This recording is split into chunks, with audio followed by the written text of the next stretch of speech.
Hello everyone, welcome to our Udgam series. क्या हाल चाल है? कैसे आप सभी की तैयारियां चल रही है? आई होप सारे बढ़िया है, बिंदास हैं, अच्छे से तैयारियां कर रहे हैं, प्रिपरेशन कर रहे हैं। देखो, हमने पार्ट स्टार्ट किया था इकोलॉजी का, और इकोलॉजी का कुछ पार्ट हमने करवाया था। उसके बाद आज की क्लास में हम लोग इकोलॉजी के प्रीवियस ईयर क्वेश्चंस जो है वो डिस्कस करने जा रहे हैं। देखो कैसे कैसे क्वेश्चंस आए हैं और कौन से पार्ट से क्वेश्चन आए हैं, कौन सा इंपॉर्टेंट पार्ट है, उसके बारे में आज की क्लास में हम लोग बात करेंगे, डिस्कस करेंगे। चलिए स्टार्ट करते हैं। देखो, ये क्वेश्चन है और ये क्वेश्चन जो है वो पॉपुलेशन इकोलॉजी का ये क्वेश्चन है। Okay, this question is from population ecology. और यहां पे हम देखें, पॉपुलेशन इकोलॉजी का क्वेश्चन है और इसमें ये क्वेश्चन जो है वो स्पेसिफिकली अगर हम बात करें तो ये है हमारे पास कौन सी ग्रोथ का? लॉजिस्टिक ग्रोथ का, क्योंकि हमें केस सिलेक्शन यहां पे देखने को मिलेगा। This is question from logistic growth, question from logistic growth, यहां से क्वेश्चन है। देखो इस क्वेश्चन में क्या है, the following graph is for a logistically growing population. ठीक है, ये बात तो क्लियर है। With Nt plotted on the x axis. ठीक है, एनटी क्या है? Number of individual with respect to time. Time के साथ साथ नंबर ऑफ इंडिविजुअल्स जो है उसमें किस तरह का चेंज आ रहा है। What is the parameter plotted on y axis? Y axis पे कौन सा पैरामीटर प्लॉट किया गया है, इसके ऊपर है ये क्वेश्चन कि कौन सा जो है वो पैरामीटर वाई एक्सिस पे प्लॉट किया गया है। इसलिए ज्यादा जरूरी ये है कि जो ग्राफ वाले क्वेश्चंस हैं हम उनमें ये भी देखें कि एक्स एक्सिस पे क्या है और वाई एक्सिस पे क्या है। तो अगर आप बात करो, यहां पे आप इसको के भी लिख सकते हो। यहां पे आप क्या लिख सकते हो? यहां पर आप के भी लिख सकते हो। और अगर आपको ध्यान हो, अगर आपको याद हो, तो आपको इस तरह से लिखा होगा k/2, ऐसे देखने को मिल सकता है k/2 आपको। और इस डायरेक्शन में जो अपने पास y एक्सिस है वहां पर क्या है? dn/dt। dn/dt मतलब change in the population with respect to time, या फिर पॉपुलेशन ग्रोथ, या फिर पॉपुलेशन ग्रोथ। तो इस केस में हमारे पास y एक्सिस पे क्या मिलेगा? y एक्सिस पे मिलेगा dn/dt, dn/dt। और यहां पर मैं क्या लिखूंगा? यहां पर मैं लिखूंगा कि मैक्सिमम ग्रोथ जो थी, मैक्सिमम ग्रोथ ये हमें कब देखने को मिली भाई? मैक्सिमम ग्रोथ हमें देखने को मिली जब n की वैल्यू जो थी, n is equal to half of the K is the carrying capacity. K क्या है? ये है carrying capacity. n is equal to number of individuals, ये सारी चीजें होगी। के कैरिंग कैपेसिटी है, K is equal to carrying capacity, A is equal to carrying capacity. N बता दिया, एन बता दिया नंबर ऑफ इंडिविजुअल्स। और मैक्सिमम ग्रोथ हमें कब देखने को मिलती है? जब के की वैल्यू, कैरिंग कैपेसिटी की वैल्यू, सॉरी, जब नंबर ऑफ इंडिविजुअल्स की value half of the carrying capacity हो जाती है, तब हमें मैक्सिमम जो है वो ग्रोथ देखने को मिलती है पॉपुलेशन में। चले आगे। तो इस क्वेश्चन का आंसर क्या रहने वाला है? द आंसर वुड बी ए। इसका आंसर क्या रहेगा? इस क्वेश्चन का आंसर इज ए। ये बहुत मुश्किल क्वेश्चन नहीं है, आसान क्वेश्चन है। ये पूछा गया है प्रीवियस ईयर एग्जाम्स में। ये क्वेश्चन देखो, ये क्वेश्चन आया है कहां से? ये क्वेश्चन आया है डिस्टरबेंस एंड स्पीसीज डाइवर्सिटी के पार्ट से। मैंने पार्ट मेंशन कर दिया कि क्वेश्चन कहां से आया है।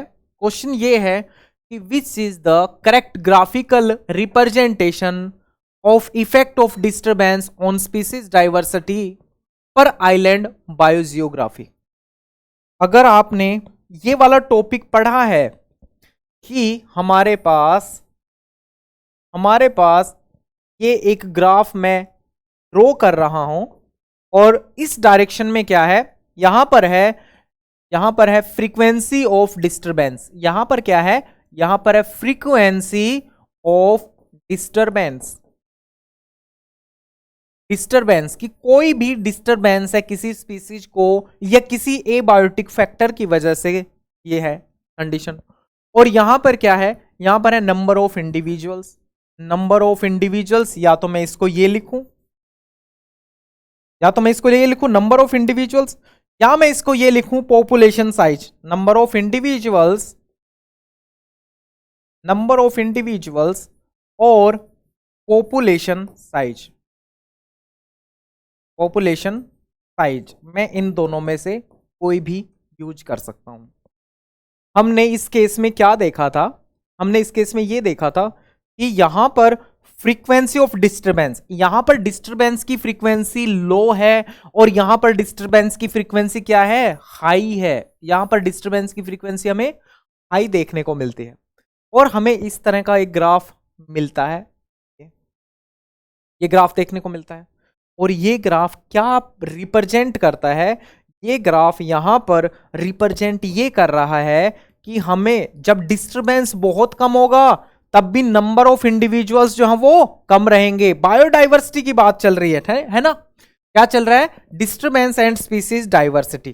तो हम यहां पर लिखेंगे क्या, नंबर ऑफ इंडिविजुअल्स ना लिख के क्या लिखेंगे, बायोडाइवर्सिटी। तो यहां पर क्या होगा, बायो डाइवर्सिटी या स्पीसीज डाइवर्सिटी, या क्या लिखेंगे, स्पीसीज डाइवर्सिटी। ये लिख दो यहां पर species diversity and done, species diversity and done, ये हो गया हमारा। देखो स्पीसीज डाइवर्सिटी की अगर डिस्टरबेंस कम है तो स्पीसीज की डाइवर्सिटी क्या होगी, डिस्टरबेंस ज्यादा है तो स्पीसीज की डाइवर्सिटी क्या होगी।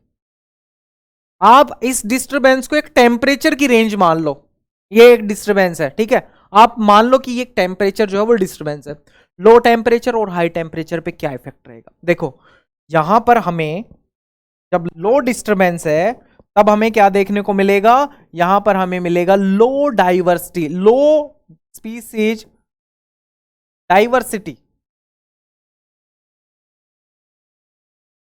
जब डिस्टरबेंस कम है तो हमें स्पीसीज डाइवर्सिटी लो देखने को मिलती है, कम देखने को मिलती है। और दूसरी, जब डिस्टरबेंस ज्यादा है तो भी हमें क्या देखने को मिलती है, less species diversity,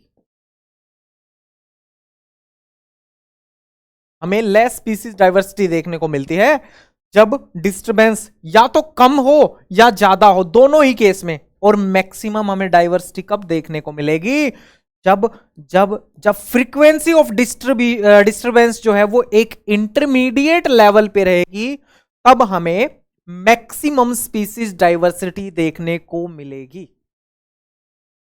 when disturbance the frequency of disturbance is intermediate, यहां पे क्या है, यहां पर है frequency of disturbance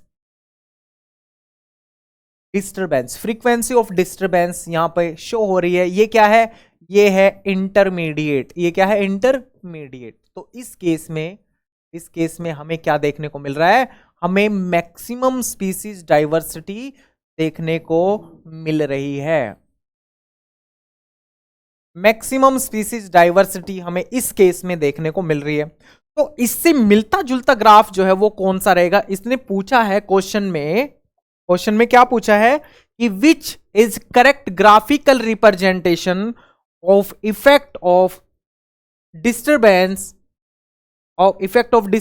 on species diversity as per island biogeography. इस आइलैंड बायोजियोग्राफी के बेसिस पे कौन सा ग्राफ बेस्ट इसको डिपिक्ट कर रहा है, तो वो डायग्राम है डी, कि जहां पर डिस्टरबेंस ये है लो और यहां है डिस्टरबेंस हाई और मैक्सिमम बायोडाइवर्सिटी हमें यहां देखने को मिल रही है। ये है स्पीसीज डाइवर्सिटी, यहां क्या होगा, यहां है स्पीसीज डाइवर्सिटी। आंसर क्या है, आंसर है डी। ये क्वेश्चन हो गया। चलो आगे देखते हैं। फिर से क्वेश्चन आया है, ये कहां से आया है, the correct representation of relation between disturbance and biodiversity. देखो ये क्वेश्चन 2 बार आया है, डिस्टरबेंस एंड बायोडाइवर्सिटी का ही क्वेश्चन यहां पे हमें देखने को मिल रहा है। ये पूछ रहा है कि कौन सा करेक्ट रिलेशन है किस किस के बीच में, बायोडाइवर्सिटी और डिस्टरबेंस के। तो ये ग्राफ हम पहले भी देख चुके, यहां पर हमें क्या देखने को मिलेगा, यहां पर हमें देखने को मिलेगा डिस्टरबेंस। ये क्या है, ये है डिस्टरबेंस, हो गया डिस्टरबेंस। ओके, और ये क्या है, आपको इस डायरेक्शन में क्या देखने को मिलेगा, बायोडाइवर्सिटी। ये क्या है, ये है बायोडाइवर्सिटी। या आप यहां पे क्या लिख सकते हो, या आप लिख सकते हो यहां पे नंबर ऑफ स्पीसीज, या लिख सकते हो स्पीसीज डाइवर्सिटी, कोई भी इसमें से कुछ भी। मैक्सिमम कहां है, मैक्सिमम यहां है। ये क्या है, डिस्टरबेंस की ये लोअर लिमिट है, या ये लो फ्रीक्वेंसी है, ये डिस्टरबेंस की हाई फ्रीक्वेंसी है।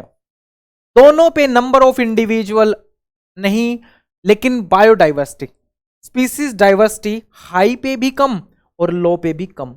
बायोडाइवर्सिटी यहां पे दिख रही है ना, यहां पे इतनी बायोडाइवर्सिटी है, यहां पे इतनी है, और यहां पर इतनी है। तो बायोडाइवर्सिटी कब ज्यादा होगी, जब डिस्टरबेंस जो है, डिस्टरबेंस कैसा रहेगा, जब हमें डिस्टरबेंस इंटरमीडिएट अमाउंट में देखने को मिलेगा, तब बायोडाइवर्सिटी मैक्सिमम रहेगी। देखो ये क्वेश्चन जो है ये आप लोग तभी कर पाएंगे जब आपने टॉपिक्स पढ़े होंगे। पॉपुलेशन इकोलॉजी इंपॉर्टेंट टॉपिक है, आइलैंड बायोजियोग्राफी इंपॉर्टेंट टॉपिक है, ये कई सारे टॉपिक्स हैं जो कि काफी इंपॉर्टेंट टॉपिक की श्रेणी में आते हैं। चलो ये क्वेश्चन है, कहां से आया है, आर स्ट्रेटेजिस्ट एंड के स्ट्रेटेजिस्ट स्पीसीज से। ओके, आर स्ट्रेटेजिस्ट एंड के स्ट्रेटेजिस्ट स्पीसीज का क्वेश्चन है ये भी प्रीवियस ईयर क्वेश्चन है। देखो क्वेश्चन क्या है और कैसे सोल्व करेंगे हम। क्वेश्चन ये है कि which graph best explain the relation between body size of an organism and intrinsic rate of growth. Intrinsic rate of growth, आपको ये बात पता होना चाहिए कि ये कहां पर पॉइंट आउट कर रहा है, कहां पर बात चल रही है। बात चल रही है आर स्ट्रेटेजिस्ट, आर स्ट्रेटेजिस्ट पे बात चल रही है। आर सिलेक्टेड स्पीसीज या आर स्ट्रेटेजिस्ट, दोनों में से कोई भी हम बोल सकते हैं। चलो बात चल रही है यहां पे आर स्ट्रेटेजिस्ट की। तो आर स्ट्रेटेजिस्ट का जो साइज होता है ना, बॉडी साइज, इनका बॉडी साइज जो होता है वो बहुत ज्यादा बड़ा नहीं होता है। बॉडी साइज जो होता है वो स्मॉल होता है। वो क्या होता है, स्मॉल होता है। इसने रिलेशनशिप पूछा है किस चीज के बारे में, relationship between body size of an organism and intrinsic rate. Body size of organism and intrinsic rate. तो अगर हम बात करें बॉडी साइज की और इंट्रिंसिक रेट की, तो स्मॉल बॉडी साइज होगा तो इंट्रिंसिक रेट जो है वो कैसा रहेगा, स्मॉल बॉडी साइज रहेगा तो इंट्रिंसिक रेट किस तरह का होगा, कैसा होगा, उसके बारे में बताओ। देखो इंट्रिंसिक रेट जो है वो आर सिलेक्टेड स्पीसीज की कैरेक्टरिस्टिक्स है ना, आर सिलेक्टेड स्पीसीज की, उनका साइज क्या होता है, साइज होता है उनका स्मॉल, बॉडी साइज स्मॉल होता है। और नंबर ऑफ ऑफस्प्रिंग बहुत सारे प्रोड्यूस करते हैं एक साथ, नंबर ऑफ ऑफस्प्रिंग ज्यादा होते हैं, एक साथ बहुत सारे ऑफस्प्रिंग प्रोड्यूस करते हैं। ठीक है, चलो ऑफस्प्रिंग ज्यादा प्रोड्यूस करते हैं। तो अगर मैं यहां लिख देता हूं साइज, एक साइड में लिख देता हूं मैं क्या, साइज, और एक साइड में लिख देता हूं क्या, एक साइड में लिख दो आप साइज, बॉडी साइज। साइज अगर बड़ा होगा ऑर्गेनिज्म का, साइज अगर बड़ा होगा ऑर्गेनिज्म का, तो क्या होगा, वो के सिलेक्टेड स्पीसीज में आ जाएगा। वो क्या आ जाएगा, वो के सिलेक्टेड स्पीसीज में आ जाएगा। इसका मतलब अगर साइज बढ़ेगा, अगर साइज बढ़ेगा तो ये इंट्रिंसिक रेट क्या होगा, घटेगा। इस तरह का ग्राफ हमें देखने को मिलेगा, हमें इस तरह का ग्राफ देखने को मिलेगा। अगर साइज बढ़ा इंट्रिंसिक रेट घटा, मतलब वो किसकी तरफ जा रहा है, साइज बढ़ेगा तो वो के स्ट्रेटेजिस्ट की तरफ जा रहा है। आंसर क्या आएगा, B is the correct answer, B is the correct answer. अब ये आपको जे शेप कर्व है, ये कर्व किस चीज का है, ये है एक्सपोनेंशियल ग्रोथ का। ये किस चीज का है, ये एक्सपोनेंशियल ग्रोथ का है, एक्सपोनेंशियल ग्रोथ का कर्व है ये। इसने साइज के रिलेशन में इंट्रिंसिक रेट के बारे में पूछा है कि इंट्रिंसिक रेट के ऊपर क्या इफेक्ट पड़ता है साइज का। तो जैसे जैसे साइज बढ़ेगा इंट्रिंसिक रेट जो है वो किसकी तरफ मूव कर जाएगी, वो कैरिंग कैपेसिटी की तरफ, के की तरफ चली जाएगी। चलें आगे, चलो नेक्स्ट क्वेश्चन देखते हैं। ये बहुत ज्यादा मुश्किल क्वेश्चन नहीं है भाई, ये सारे के सारे आसान क्वेश्चन है, कोई ज्यादा ऐसा कुछ खास नहीं है इनमें, लेकिन ये इंपॉर्टेंट क्वेश्चंस हैं सारे के सारे।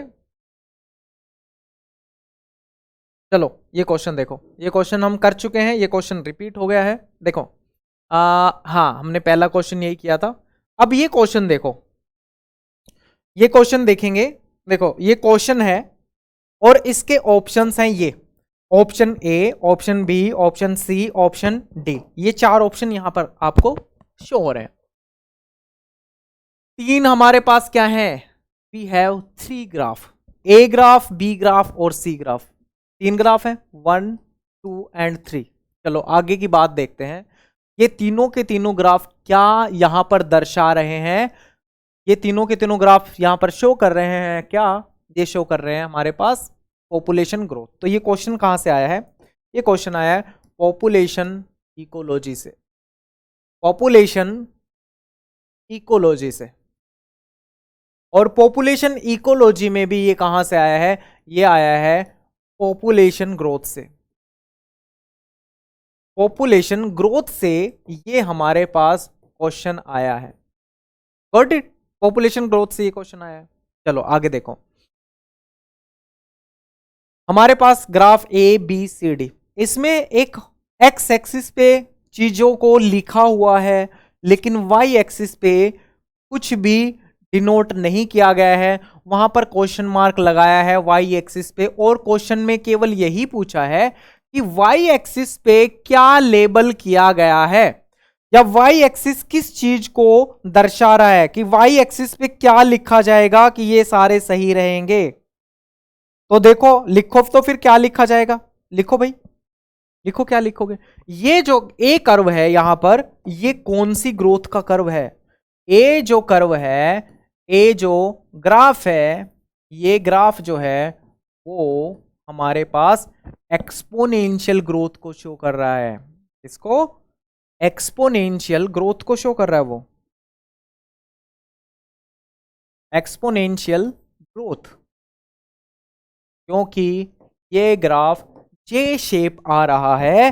तो इस ग्राफ में अगर आप ध्यान दोगे तो यहां पर होता है N, number of individual change per unit time, time के अकॉर्डिंग नंबर ऑफ इंडिविजुअल्स में चेंज आ रहा है, नंबर ऑफ इंडिविजुअल्स में क्या आ रहा है, चेंज आ रहा है अकॉर्डिंग टू द टाइम, या टाइम के साथ साथ बोल लो, या टाइम के साथ साथ बोल लो, जैसे तुम्हें अच्छा लगता है वैसे यहां पे बोलो, लेकिन आएगा क्या यहां पे, Nt, number of individual with respect to time per unit time, यहां पर क्या आ जाएगा, एन। चलो आगे देखो, ये क्वेश्चन हमने अभी अभी देखा है, यहां पर ये जो बी वाला ग्राफ है ये किस चीज का ग्राफ है, ये है हमारे पास लॉजिस्टिक ग्रोथ का ग्राफ, बी ग्राफ जो है वो हमारे पास लॉजिस्टिक ग्रोथ का ग्राफ है,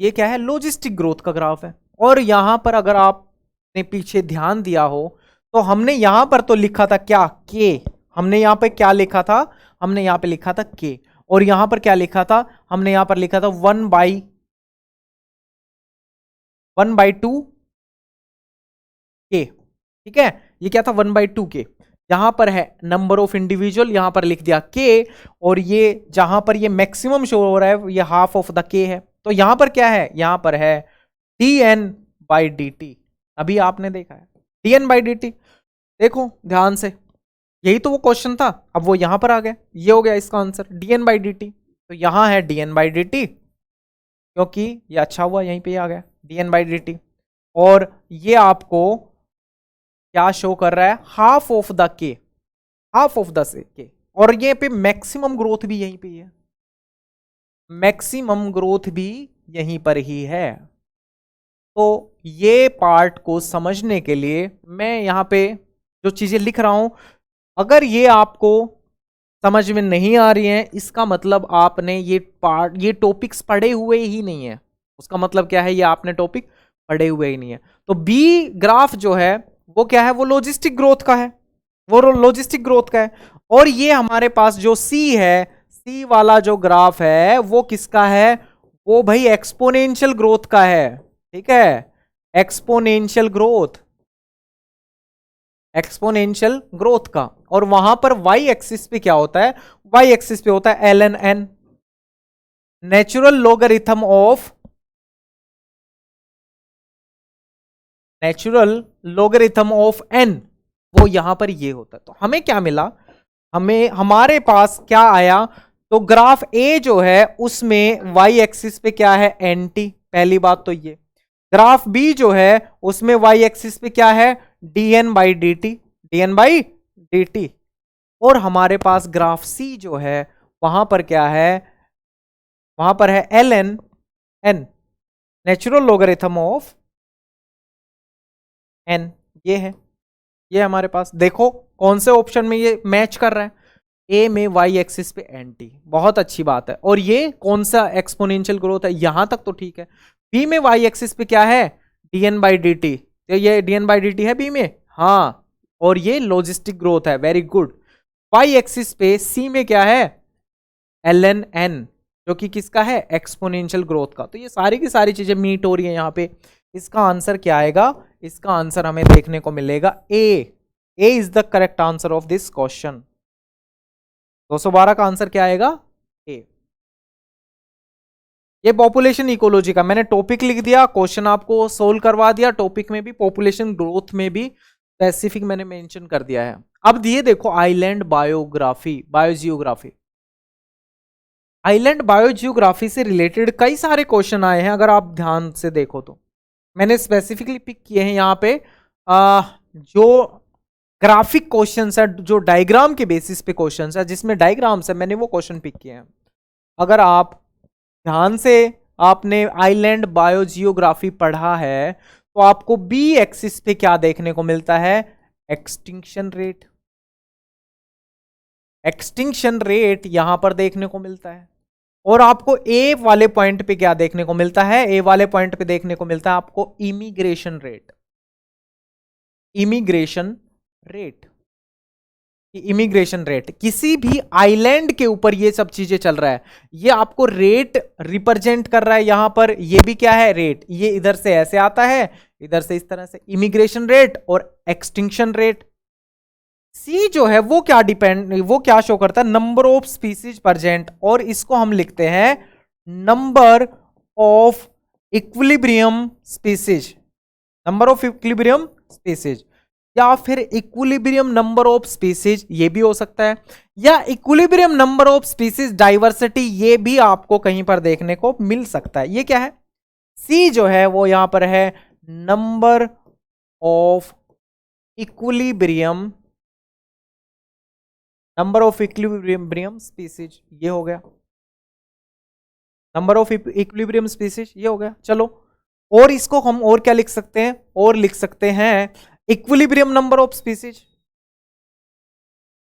इक्विलिब्रियम नंबर ऑफ स्पीसीज। और हम क्या लिख सकते हैं, और लिख सकते हैं equilibrium number of species richness, या इक्विलिब्रियम, इस तरह से लिख सकते हैं। तो हमारे पास सी जो है वो क्या है, और हमारे पास ए जो है वो क्या है। इसने पूछा है इस फिगर में कि ए किस चीज को रिप्रेजेंट कर रहा है, बी किस चीज को रिप्रेजेंट कर रहा है, सी किस चीज को रिप्रेजेंट कर रहा है, और डी किसको रिप्रेजेंट कर रहा है। तो ए हमारे पास इमिग्रेशन को रिप्रेजेंट कर रहा है, गॉट इट, लिख दिया।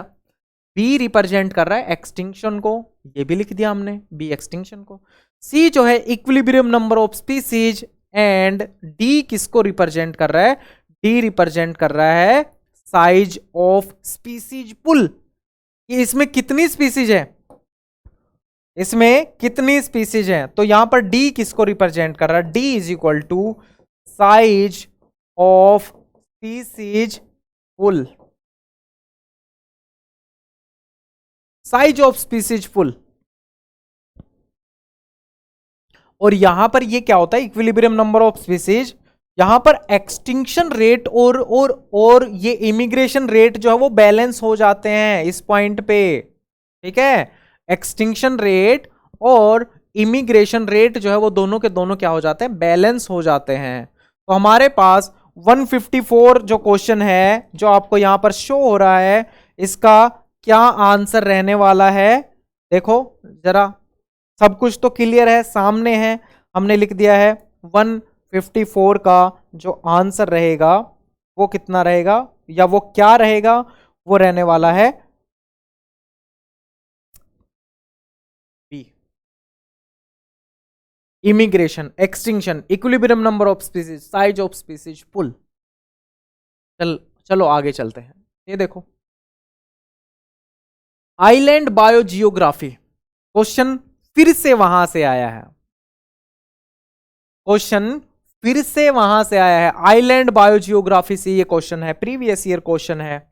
चलो देखो, देखो एक बात ध्यान रखो, आइलैंड बायोजियोग्राफी का मेन जो ग्राफ है वो हमें ये देखने को मिलता है, ये वाला ग्राफ है जो आइलैंड बायोजियोग्राफी का मेन ग्राफ है। लेकिन यहां पर सर्टेन कंडीशंस आती हैं।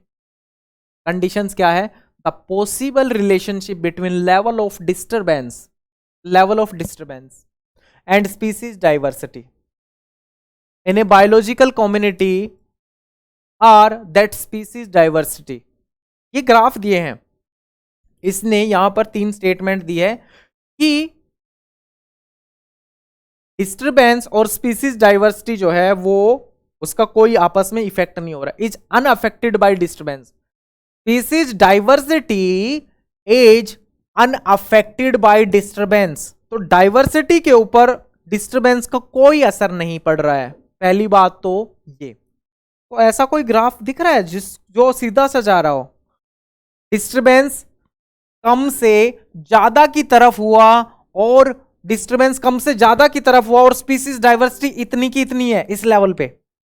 तो यहां पर ये ग्राफ क्या शो कर रहा है, ये ग्राफ शो करता है कि डिस्टरबेंस या species diversity is unaffected bye disturbance. ये क्या रिप्रेजेंट कर रहा है, स्पीसीज डाइवर्सिटी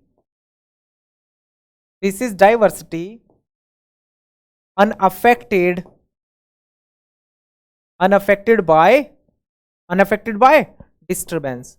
कि डिस्टरबेंस जो है वो अनअफेक्ट कर रहा है, कोई अफेक्ट नहीं पड़ रहा है डिस्टरबेंस का स्पीसीज की डाइवर्सिटी के ऊपर। देखो सेकंड पॉइंट क्या बोलता है, इसका मतलब ये जो ग्राफ है, ये जो हमने देखा, ये किससे मैच कर रहा है, ये मैच कर रहा है ए वाली स्टेटमेंट के साथ।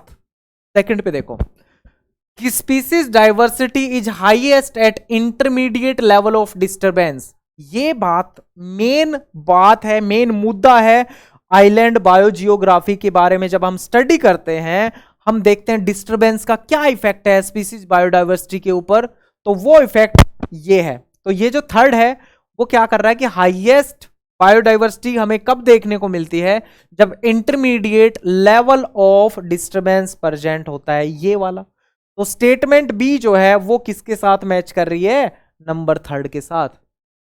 और देखो, species diversity decrease exponentially with increasing level of disturbance.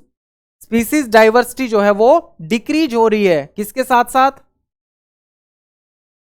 किसके साथ साथ डिक्रीज हो रही है, जब डिस्टरबेंस का लेवल बढ़ रहा है। Species diversity decrease exponentially with increasing level of disturbance. Disturbance इधर बढ़ रहा है, स्पीसीज डाइवर्सिटी इधर घट रही है। डिस्टरबेंस इधर बढ़ रहा है, स्पीसीज डाइवर्सिटी इधर घट रही है। ये किसके साथ मैच कर रहा है, ये मैच कर रहा है सी के साथ। बच गया क्या, it start decreasing only at higher levels of disturbance. देखो यहां तक कोई ज्यादा खास प्रभाव नहीं पड़ा था स्पीसीज डाइवर्सिटी के ऊपर डिस्टरबेंस का। जैसे ही हायर डिस्टरबेंस हुआ ये डिस्टरबेंस यहां से बढ़ गया, जैसे ही हायर हुआ ये डिक्रीज हो गया। ये किसके साथ मैच कर रहा है, ये कर रहा है डी के साथ मैच। देखो अब इसने क्या बोला है, फर्स्ट का सी, सेकंड का ए, फर्स्ट का सी, सेकंड का ए, थर्ड का बी एंड फोर्थ का D. This is the correct answer. तो आंसर इज डी। इस क्वेश्चन का आंसर क्या है, इसका आंसर है डी। इसका आंसर क्या है, answer is D is the correct answer. चलो आगे देखो, ये क्वेश्चन है इकोलॉजिकल पिरामिड से। और यहां पर आपको क्या शो हो रहा है, एक इन्वर्टेड पिरामिड आपको क्लियरली दिख रहा होगा। तो ये पिरामिड किसका है, ये पिरामिड है इन्वर्टेड पिरामिड, एक रेयर पिरामिड है। कैसा है ये, inverted pyramid. This is an inverted pyramid.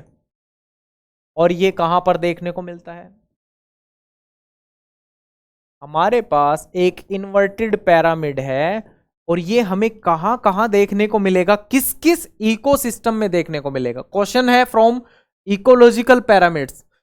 Base level पे producers, first trophic level, primary consumer, secondary consumer, tertiary consumers.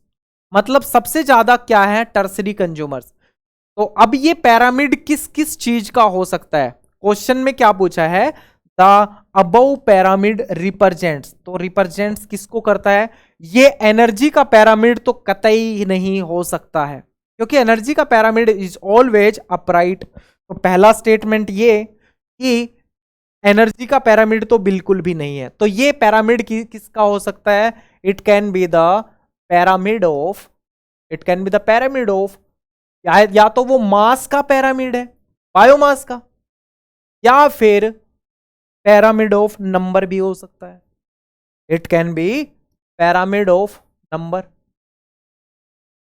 Pyramid of number.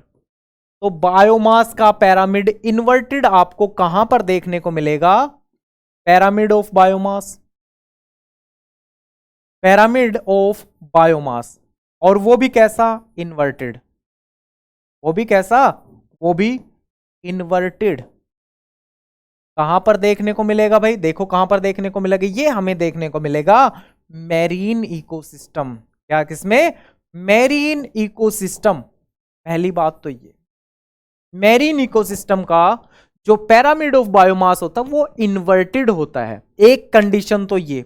और दूसरी कंडीशन क्या हो सकती है, अगर ये पिरामिड ऑफ नंबर है, अगर ये पिरामिड ऑफ नंबर है, तो ये इन्वर्टेड किस केस में हो सकता है, या तो पैरासिटिक फूड चेन में हो, कि एक ऑर्गेनिज्म के ऊपर, एक सिंगल ऑर्गेनिज्म के ऊपर कई सारे पैरासाइट्स हैं, उस पैरासाइट की बॉडी में भी और कई सारे पैरासाइट्स। तो ये पिरामिड ऑफ नंबर इन्वर्टेड कब होगा, ये इन्वर्टेड हमें किस केस में देखने को मिलेगा, जब हमारे पास कोई पैरासिटिक फूड चेन हो, पैरासिटिक फूड चेन हो, या हम एक सिंगल ट्री के बारे में बात कर रहे हो कि एक सिंगल ट्री है, उसके ऊपर कुछ बर्ड्स बैठे हैं, उस बर्ड्स के अंदर बहुत सारे पैरासाइट है। तो देखो ये दो केस होते हैं जब हमें इन्वर्टेड पिरामिड देखने को मिलता है। तो ये क्या क्या हो सकता है, pyramid of number of parasitic food chain, बिल्कुल सही बात है, and pyramid of biomass of A pond ecosystem. एक तो ये देखो, दूसरा pyramid of number of pond ecosystem and pyramid of biomass of forest ecosystem. तो इसमें ये स्टेटमेंट गलत है कि वो फॉरेस्ट इकोसिस्टम का बायोमास का पिरामिड है, गलत। Pyramid of energy, pyramid of energy कभी भी नहीं हो सकता है इन्वर्टेड, ये दोनों गलत हो गए। उसमें क्या लिखा है, pyramid of biomass of grass land and pyramid of number in A tropical forest ecosystem, ये भी गलत। करेक्ट आंसर क्या है, correct answer is a, correct answer is a. तो इसका आंसर क्या है, यहां पर हमें इसका आंसर मिलता है A, A is the correct answer for this question. चलो ये आता है हमारे पास, ये लास्ट क्वेश्चन बचता है, तो हम डिलीट कर देते। ये क्वेश्चन देखो भाई, ये सर्वाइवरशिप कर्व के ऊपर क्वेश्चन आया है। Question is based on survivorship curve. तो अगर आपने सर्वाइवरशिप कर्व पढ़ा होगा तो आप इजीली बता पाओगे। पहले हमें यह पता करना है कि क्वेश्चन क्या है, क्वेश्चन क्या है वो देखना है, उसके बाद हमें बाकी की चीजें करनी है। Following is the diagram of 3 idealised survivorship curve of animals. बहुत अच्छी बात है। Type 1 survivorship curve, type 2 survivorship curve, type 3 survivorship curve. Age के साथ साथ ये हो गई एज, और यहां पर नंबर ऑफ सर्वाइवर्स आएगा, ठीक है, नंबर ऑफ सर्वाइवर्स, कि कितने सर्वाइवर हैं, कितने नंबर्स जो हैं वो सर्वाइवर के कितने नंबर्स हैं वो आएगा। Type 1 type 2 and type 3। अब हम थोड़ा थोड़ा देखना शुरू कर देते हैं टाइप 1 वाले इंडिविजुअल्स के बारे में। ये करो में क्या देखने को मिलता है कि डेथ जो है, मोर्टेलिटी कब देखने को मिलते हैं। चलो मैं यहां पर लिख देता हूं टाइप 1। यहां पर हमें मोर्टेलिटी कब देखने को मिलती है, मोर्टेलिटी मतलब कब डेथ होती है इंडिविजुअल की, during the late age of life. जैसे अभी तक इसमें डेथ नहीं देखने को मिली, सर्वाइवर्स का नंबर सेम है, लेकिन जैसे जैसे एज बढ़ती है मोर्टेलिटी सडनली डाउन हो जाती है। तो हमें मोर्टेलिटी कब देखने को मिलती है, mortality during later period of life, later age या बाद की एज या आफ्टर ए सर्टेन एज। अब ये देखने को किस में मिलती है, ऐसा कहां पर होता है कि इंडिविजुअल्स बाद में एक पर्टिकुलर एज के बाद उनकी डेथ होती है। तो इनमें आ जाते हैं फॉर एग्जांपल मैमल्स और कौन, फॉर एग्जांपल बर्ड्स। ये बर्ड्स आ गए, चलो बर्ड्स यहां पे हटा दो, मैमल्स हो गए। और क्या करें, जैसे फॉर एग्जांपल ह्यूमंस, ये हो गए ह्यूमंस। और जो एडवांस्ड ऑर्गेनिज्म है उनमें देखने को मिलता है टाइप 1 सर्वाइवरशिप का। इनको बोला जाता है के सेलेक्टेड स्पीसीज। क्या बोला जाता है, के सेलेक्टेड स्पीसीज। या ये क्या होते हैं, के स्ट्रेटेजिस्ट होती है, दे आर के स्ट्रेटेजिस्ट। बॉडी साइज बड़ा होता है, ये हो गया। बॉडी साइज क्या होता है, लार्ज होता है body size. Number of offspring produce, number of offspring कम जो है वो लेस होते हैं। रिप्रोडक्टिव इवेंट ज्यादा होते हैं, रिप्रोडक्टिव इवेंट्स जो है ड्यूरिंग लाइफ टाइम वो ज्यादा होते हैं थ्रू आउट द लाइफ। ये थ्रू आउट द लाइफ मतलब एक लाइफ के अंदर एक से ज्यादा बार रिप्रोडक्टिव इवेंट शो करते हैं, ये होते हैं। बॉडी का साइज लार्ज होता है, number of offspring come produce करते हैं इन ए सिंगल रिप्रोडक्टिव इवेंट। अगर इनकी बात करें टाइप 3 वाले ऑर्गेनिजम्स के, तो वो बिल्कुल अपोजिट होते हैं। किसके, यहां पर अर्ली एज में देखने को मिल जाती है mortality, early age mortality, death जो है वो अर्ली एज में होने लग जाती है। एग्जाम्पल में आते हैं ओइस्टर्स आ जाते हैं एग्जाम्पल में। और क्या आ जाता है, ओइस्टर्स आ गए, और क्या आता है भाई, और यहां पर हमें जो देखने को मिलते हैं वो देखने को मिलते हैं पेलेजिक फिश, मैरीन पेलेजिक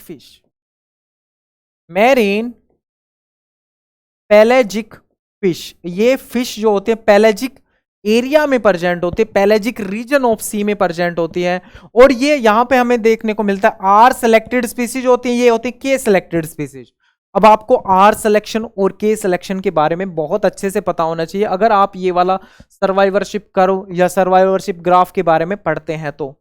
चलो आगे देखो, क्वेश्चन में क्या पूछा है, क्वेश्चन में पूछा है find the correct match between group of animals and representative survivorship curve. कि कौन सा ऑर्गेनिज्म किस तरह का सर्वाइवरशिप कर्व शो करता है। यहां पे जो दिखाया गया है, देखो एक तो शो किया गया है marine pelagic fish and large mammals. तो ऑब्वियस सी बात है कि जो मैमल्स है ना, ये लार्ज मैमल्स, ये किस तरह का सर्वाइवरशिप कर्व शो करते हैं, ये शो करते हैं टाइप 1। मैमल्स जो है वो टाइप 1 का सर्वाइवरशिप कर्व शो करते हैं। इसने बोला कि पेलेजिक फिश, अब पेलेजिक फिश तो टाइप 3 का शो करती है, पेलेजिक फिश जो है टाइप 3 का शो करती है। और नंबर ऑफ ऑफस्प्रिंग की बात करें ना, यहां पे अगर यहां पे मैं बात करूं कि टाइप 3 वाले जो है वो कितने नंबर ऑफ ऑफस्प्रिंग प्रोड्यूस करते हैं, तो नंबर ऑफ ऑफस्प्रिंग जो है वो बहुत ज्यादा होते हैं। नंबर ऑफ ऑफस्प्रिंग्स भी बहुत ज्यादा होते हैं। यहां पे नंबर ऑफ ऑफस्प्रिंग ये बहुत ज्यादा प्रोड्यूस करते हैं। चलो और देखो क्या लिखा है, यहां पे लिखा है marine pelagic fish and large mammals. पहली बात तो मैरीन पेलेजिक फिश और लार्ज मैमल एक साथ एक तरह का सर्वाइवरशिप कर्व शो नहीं करते हैं। लेकिन इसने क्या बोला कि मैरीन पेलेजिक फिश और लार्ज मैमल्स जो है वो फर्स्ट और सेकंड टाइप का सर्वाइवरशिप कर्व शो करते हैं। मैमल्स जो है वो टाइप थर्ड का सर्वाइवरशिप कर्व शो करते हैं। मैमल्स जो है वो टाइप थर्ड नहीं, सॉरी, टाइप वन का।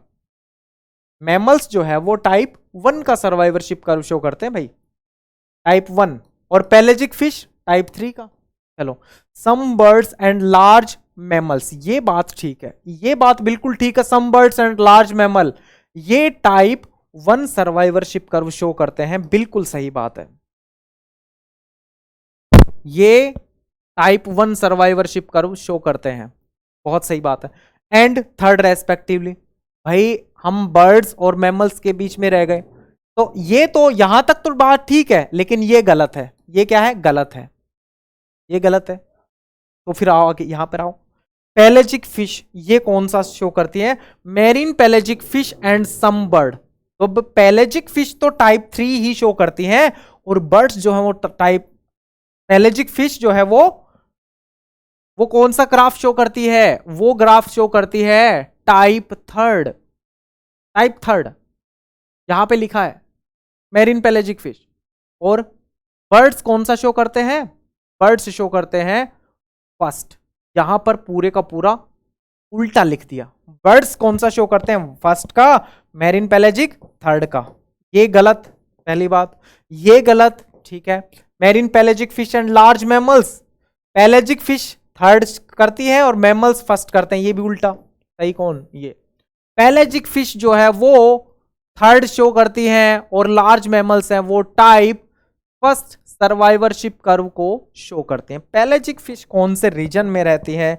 ये मान के चलो, एक हमारे पास ओशियन वाला रीजन है, और यहां पर आपको एक इस तरह से चीजें देखेंगी, और ये है हमारे पास कॉन्टिनेंटल शेल्फ। कॉन्टिनेंटल शेल्फ है ये मेरे पास, आप इसको पेरेंट रोक लिख सकते हो। ये मेरे पास एक लिटोरल जोन है, ठीक है, नेरिटिक जोन है। लिटोरल जोन के बाद नेरिटिक जोन, और नेरिटिक जोन के बाद ये जो ओपन ओशियन दिख रहा है ना, ओपन ओशियन, मैं ये क्या बना रहा हूं? मैं ये एक ओशियन इकोसिस्टम बना रहा हूं, ठीक है, मैरीन इकोसिस्टम। ये एक मैरीन इकोसिस्टम मैं यहां पर शो कर रहा हूं, marine ecosystem. Littoral zone, neritic zone, और नेरिटिक जोन के बाद ये जो ओपन ओशियन जो रीजन होता है उसको बोला जाता है पेलेजिक जोन। उसको क्या बोला जाता है? पेलेजिक जोन। अब पेलेजिक जोन भी डिवाइड किया जाता है एपीपेलेजिक, मीजोपेलेजिक जोन, ठीक है, और बेंथोपेलेजिक जोन। ये हो गया एपी, उसके बाद इसके नीचे मीजो, और उसके बाद बेंथोपेलेजिक, ठीक है। ये तीन तरह से डिवाइड किया जाता है पेलेजिक जोन को। तो पेलेजिक जोन ओपन ओशियन जोन होता है। ये जो फिश होती है इसका साइज बहुत ज्यादा बड़ा नहीं होता है पेलेजिक फिश का, और पेलेजिक फिश जो है वो नंबर ऑफ ऑफस्प्रिंग प्रोड्यूस करती है। पेलेजिक फिश जो है, पेलेजिक फिश अगर मैं बात करूं नंबर ऑफ ऑफस्प्रिंग्स, तो बहुत ज्यादा प्रोड्यूस करती है ये। तो ये एक आर सेलेक्टेड स्पीसीज रहती है। ये क्या है? ये है आर सेलेक्टेड स्पीसीज। ये आर सेलेक्टेड स्पीसीज है pelagic fish. Got it? All done? तो ये कुछ क्वेश्चंस थे जो आज हमने डिस्कस किए हैं इकोलॉजी के। ये डिस्कशन वाले पार्ट चलते रहेंगे, और जो ड्रोसोफिला का पार्ट है, पार्ट सेकंड, वो भी आपको जल्दी ही देखने को मिलेगा। ओके, ये थे हमारे इकोलॉजी के कुछ क्वेश्चंस जो आज की क्लास में हमने डिस्कस किए हैं। तो आप लोग भी ध्यान से देख लेना, चीजें पढ़ लेना, डिस्कस कर लेना, और हम अब मिलेंगे आपसे नेक्स्ट क्लास में। हम लोग मिलेंगे आपसे with development of Drosophila part second, और क्वेश्चंस हम इकोलॉजी और इवोल्यूशन के और भी क्वेश्चन सोल्व करेंगे।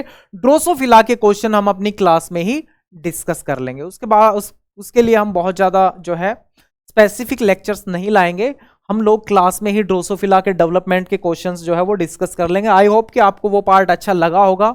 इंपॉर्टेंट पार्ट था डेवलपमेंटल बायोलॉजी का, इसलिए मैंने वो पार्ट आपको करवाया था। तो उसका भी पार्ट जल्दी आने वाला है। आई होप सब बढ़िया चल रहा है, प्रिपरेशंस आपकी अच्छी चल रही हैं, तैयारियां वगैरह सब सही चल रहा है।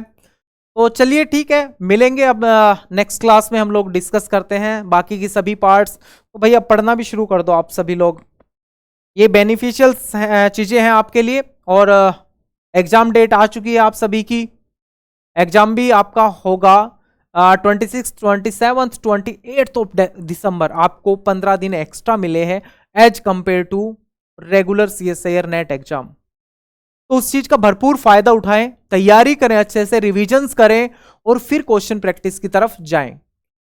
तो सबसे बेस्ट तरीका यही है कि पहले आप थ्योरी देखें, उसके बाद रिवीजन की तरफ मूव करें। Thank you very much and all the very best to all the aspirants of CSIR net.